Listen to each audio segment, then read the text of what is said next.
I think you'd be hard-pressed to find somebody whose life hasn't been affected by COVID in one way or another. Mask mandates and social distancing are definitely the norm. We're seeing some schools are able to meet in person and some are completely virtual, and then there's a hybrid mix of the two. There's still a significant amount of the workforce that is either working from home or out of work. So things look different, they feel different, and priorities have changed for a lot of people. We're seeing some shifts in what people are looking for in their homes. We're seeing a lot of people that are actually looking to have more space in their home. They want dedicated spaces for home offices or home gyms, but on top of that, some people are actually migrating out of the big city and into more rural suburban areas. Eric Lay from Guaranteed Rate and I sit down and chat about that today.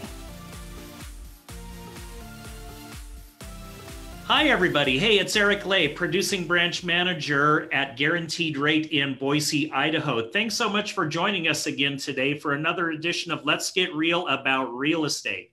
So I'm here with Charlotte Jean. Charlotte, good morning, how are you today? I'm good, how are you? Good, I'm great. Thanks for joining in. And again, we're coming to you about twice per month to talk to you about something that we're seeing as a trend or something new that people won't necessarily see that we see as industry professionals. So I'm a mortgage loan officer. Charlotte's a real estate agent. And again, we're just seeing some things that we think we need to share with you. So Charlotte, I'll let you kind of start and lead in, and then I'll prep the screen share for what we wanted to share with everybody. So I'll let you take it a little bit to start as I get this ready, okay? Sure. Do you just want me to go into what we're going to be talking about? Yeah, let's do it. Okay. So basically what some of the things that we are seeing is that there are a lot of people moving to our area. I mean, we've talked about that multiple times in the last couple of episodes, and I know that I've talked about it on my YouTube channel quite a bit. But it is definitely apparent they are coming from a lot of different places, not just California, everybody. They're coming from all the states because Idaho, as we know, and Boise area in particular is, well, it's pretty awesome. So we are seeing a lot of people come into the area, but we are also seeing some difficulty with our inventory levels locally. And I know, Eric, that you wanted to show the graph on what we're seeing as far as the cities that and areas that they're coming or moving out of. And maybe you can go ahead and talk a little bit more about that. Yeah, can you see that okay? Just a real quick video check. Yes. Yeah, you know, as we were talking about this, Charlotte and I off air before we started here today, we were just talking about the housing inventory number. So, and this is a little bit in your area, but I'll just kind of generalize. There are just not enough homes for sale. And we've talked about this in previous episodes. But what I thought, and Charlotte and I wanted to share with you today, was really interesting, is the percentage increase in the amount of homes for sale just in the last couple of months. Now, the chart that I'm showing you here is a little bit old. You can see it's May 1st through July 12th. But what this chart represents is the percentage increase in the number of homes per sale in Boston, Los Angeles, Miami, San Francisco, Seattle, and Washington as a state. The line on there represents the number of homes that are for sale in the city proper, and the shaded area represents the number of homes for sale in the entire MSA. Look what's going on in San Francisco, Charlotte, and look what's going on in Los Angeles. And when you start to look at the number of homes for sale, this really goes to show and support what we've been talking about. COVID has had a real dramatic impact on people's thoughts on where it's safe to live, just to get right down to it. People are no longer feeling as safe in densely populated areas, San Francisco and Los Angeles being perfect examples there, than they did before COVID was a thing, right? I mean, it is a real trend, and that chart just goes to show it. And I know as a real estate agent, and you do have some roots in California, you've talked to people that have moved here from those areas. So let's expand on that a little bit and dive into that a little deeper. Sure. Well, I think that it's not even just about safety. It's about the convenience factor and the space factor, right? Like so many people, because of what COVID did for different businesses and requiring a lot of people to work from home to ensure that, you know, social distancing and safety, businesses are able to see that the remote option is actually an option. And with that, they don't have to live in the city near their corporation that they're working for. They can choose other locations. They can choose to live in a location that fits their lifestyle a little bit better. You know, I mean, there's so much here in Boise or even outside of those cities, right? We're seeing that the increase in or the decrease in inventory outside in those metropolitan areas are increasing. Sorry, the inventory is decreasing because people are moving outside of the city into those outside areas. And we're seeing that here, right? We definitely are seeing inventory levels continue to drop because we're selling more than homes are coming on the market, things like that. But I think that because they're not tied to the city location or the corporate location, they have the opportunity to move to have things that better fit their lifestyle. And in fact, they're actually looking for homes that have the ability to have home offices and the ability to do virtual schooling and the ability to do home gyms and just to have space. Right. People are definitely valuing their home space a lot more than they have in the past. So. Right. And before we started the webinar here, we were talking about some different examples of that. So I'll share mine and then you can share the article that you talked about there too. But you know, it's always about who you know and who they know kind of a thing. So although I don't know this person, I'm going to tell you a story because there's a good friend of mine, actually lifelong friend. His dad and my dad went to high school together. Their dads were friends together. I've known him for all of my life. So he lives in Palo Alto with his wife and family, a pretty nice area, suburb of the San Francisco area. At any rate, my friend there knows a friend who knows this person I'm going to tell you the story about. So this person works for a major technology company based in the Silicon Valley area of California. He just moved to Boise, Idaho and bought a home because where he was living in San Francisco, because he was sharing a home with others and, you know, multiple renters.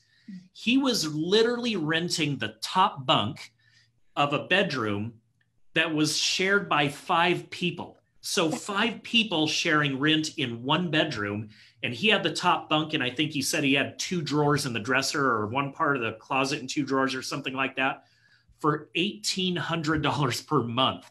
That's so insane. In that area, $1,800 per month buys you a bed, 2 drawers, and 1 foot of closet space or something like that.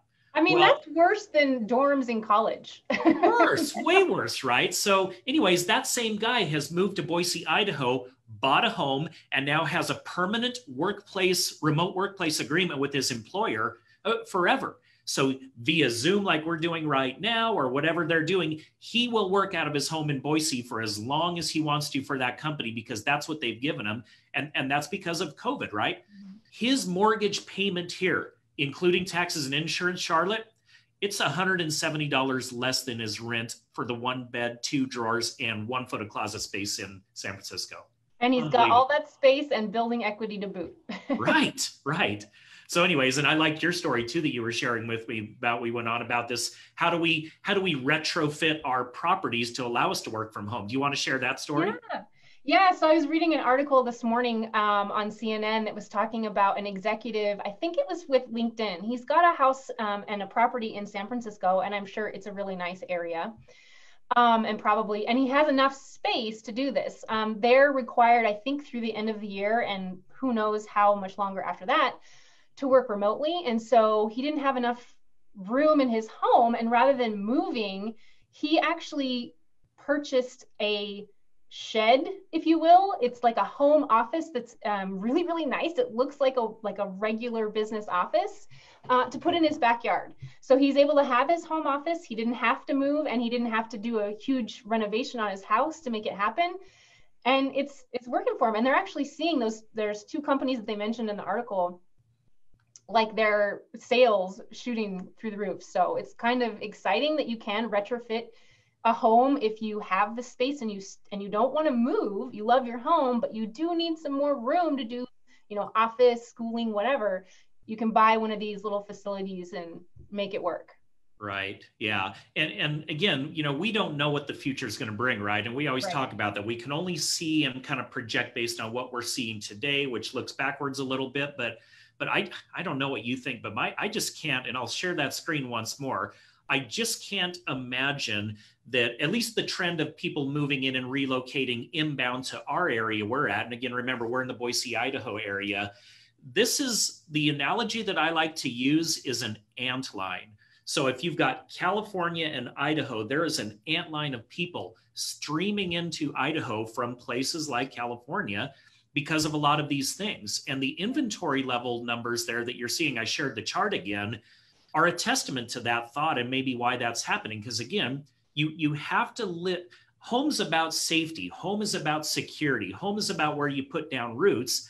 But if you don't feel safe and if you don't feel secure in your current place, your current home, you're not going to be there very long, right, Charlotte? I mean, it just goes without saying, right? So these run up in inventory numbers that you're seeing in these short amounts of time, I just feel like that's more supportive of our thought on why people are coming here and why we don't feel like this trend is going to slow anytime soon. Right. And I mean, right now, like I mentioned before, we're seeing inventory levels month over month, drop. We're just not getting enough houses on the market to support the influx. And so prices are going up as well as rent prices are going up. Right, right. And we were talking just a little bit about some of the numbers. I mean, as I look at this chart again here, San Francisco in the 2 months period there has had a 100% increase in the number of homes for sale. That's just San Francisco, obviously. But do you know what those numbers are on an increase for the Boise, Idaho area where you and I live and work primarily? Yeah. Let me see if I can pull up those. Okay. So basically we're seeing, let me try again. Okay. Here we go. There we go. Okay, so if we look at June, we had an inventory of 977 homes, which was a decrease in inventory of 44% from that time from June of last year. You can see it, right? Okay. Yep. I have a weird pop-up on my screen. Yeah, and then if you go into July, so it was 977 homes and we had 1,100 homes sold. And in July, we had 1,400 homes sold and we had a drop in inventory. And compared to July of last year, we had a drop in inventory of almost 57%. Jeez. I mean, and again, I'm not a real estate agent, so I don't see these numbers and live and work in them as much as you do. But when I just side by side the numbers with what we shared about the San Francisco numbers compared to the Ada County numbers and the Boise numbers you just shared, you couldn't be on more opposite ends of the spectrum, Charlotte. Right. Exactly. Golly. Well, at any rate, I think the point here isn't going to be lost on very many of you. There is just an exaggerated runaway from urban areas in our country, largely being triggered by COVID, but also being triggered by the employer flexibility to work from home, right? And that trend, I mean, who knows what the future is going to bring, but, we talked about the story of the guy that I knew that knew somebody that rented that one bunk bed, right? And then you talked about the executive who had this new office built. I mean, this is here to stay, everybody. This trend is here to stay. And again, we just can't see any reason why we don't think that that's going to create, more people and more population inbound influx into certain areas of the country, Boise being one of those. So, yeah. All right. Well, we wanted to share this with you because, again, we thought it was pretty interesting. And our commitment is to come back to all of you just a couple of times every single month to share a tip or something that we're seeing that we may feel that you may not know about or maybe even understand. So we really appreciate all of you tuning in to watching this here. Do us a favor. If what you're watching here you think is added value, it's been informative, it's something that you didn't realize, do a like, do a love, do a care, hit one of those replies and leave us a comment, or even better, share it on your timeline or tag somebody that you know that you think would benefit from this information, because Charlotte and I's only goal is try to give you some real solid, up-to-date information to help you make your real estate decisions, and make the best real estate decisions for your perspective and what you can do. So again, feel free to share, like, comment, any of this. So we really appreciate it. To that end, I was going to suggest, if there's, to those people that are watching, if you have things that you want to know more about or have us, touch on, if you have an article or something that you found interesting that you want us to talk about, feel free to reach out to us, put it in the comments. I mean, we'd love to do what we can to provide information that you guys are looking for. So, just let us know. Yeah, well said. So Charlotte and I will each leave our contact information in the comments on this post, so you can go and find it easy. But again, just echoing everything she just said, feel free to reach out to us if there is something that you're seeing and you want more information on. We'd love to talk to you about it, or maybe make it another episode of Let's Get Real About Real Estate. So, okay, everybody. Well, thanks for making us a part of your day. We'll talk to you next time. Take care. Thanks. All right. Thanks. Bye, everybody. I hope this was helpful. Thanks so much for watching. See you next time. As always, like, subscribe, and click that little bell.